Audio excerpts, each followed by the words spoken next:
U.S. Secretary of State Rex Tillerson has cut short his first trip to Africa. He's now combining his visit to Chad with that of Nigeria on Monday so that he can be back in Washington by early Tuesday morning. This is the final leg of his Africa tour of 5 countries. Chad's President Idriss Deby welcomed the U.S. Secretary of State at the presidential palace in N'Djamena. Chad is considered an ally in America's fight against terrorism.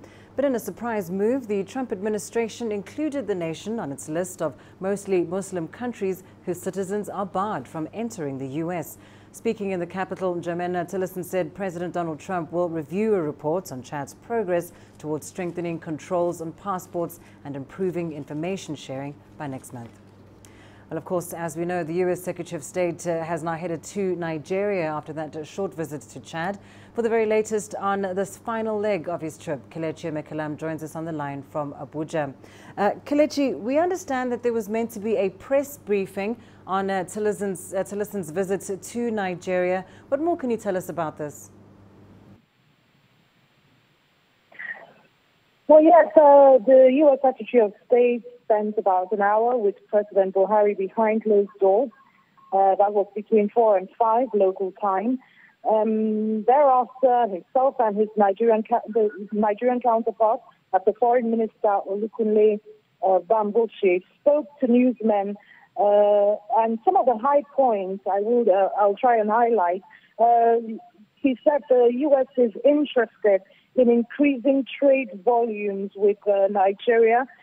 Currently, Nigeria is the U.S. second largest trade partner in Africa, and they've set up an economic commission that would ensure trade volume increases as Nigeria is the largest economy. As regards security, he said that the U.S. would be providing more assistance to Nigeria with respect to its fight against insurgency, against terror. He recognized Nigeria's leadership role in the multinational joint task force and said they're interested in increasing assistance. By that, they have always been assisting in technical, on the technical level, and as well as availability of arms, ammunition, and other weapons to fight insurgency. Kelechi Emefiele, thank you so much for that update. Joining us there on the line from Abuja. Well, staying with the story, let's now bring in Daniel Righteous. He joins us live from Washington. Daniel, has there been any kind of main reasons given for Rex Tillerson deciding to cut short his trip to Africa? Yes, the main reason is that he has a very deep work schedule. And over the course of the last few days, of course, we've had 2 major lightning bolts of foreign policy come out of the Trump White House that have been difficult for Rex Tillerson to deal with, given that he's on the road. That being, firstly, the decision by Donald Trump to accept that he will meet face-to-face with the North Korean leader.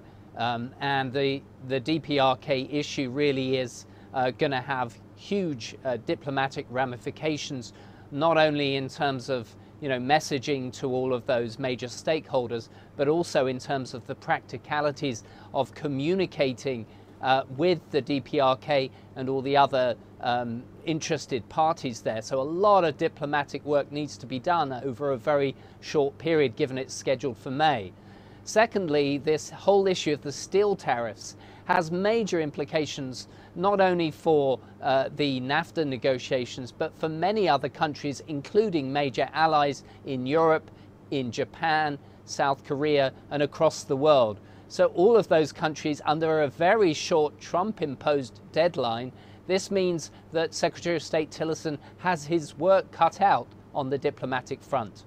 Indeed, he does, and his attention has been drawn elsewhere. But of course, this visit to Africa still seen as very important as far as Africa-US relations are concerned. So what are the main accomplishments of Tillerson's 5-nation tour of Africa? Well, as we were hearing just now, the security element is huge because The Trump administration takes it as a priority to fight all forms of the Islamic State and Al-Qaeda and its affiliates that could threaten the international community and allies in Africa. So at a time when the Trump administration's been seeking to cut back on the conventional peacekeeping budget of the United Nations, it's also been ramping up security operations, some of them overt, like training of military forces, some of them covert, including the use of US intelligence.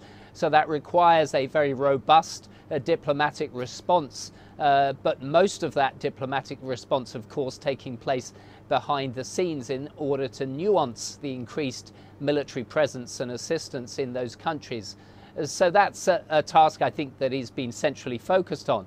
But at the same time, in some ways answering some of the critics that say this has been too security focused, he announced early on a decision to improve aid to Somalia, South Sudan, Ethiopia and the Lake Chad Basin of about $533 million to try to account for all of those involved with the counter-famine effort and the effort to improve food security in those regions. In Chad, he was able to, in some sense, repair some of the damage done when Trump imposed some visa restrictions on that country, promising that that seems to be now wrapping up and those restrictions will be taken off. In Kenya, I think the timing was pretty good given the reconciliation between the opposition leader and the president, enabling there to be lots of language about a commitment to democracy, which helps, I think, Tillerson show that he's looking at those issues as well.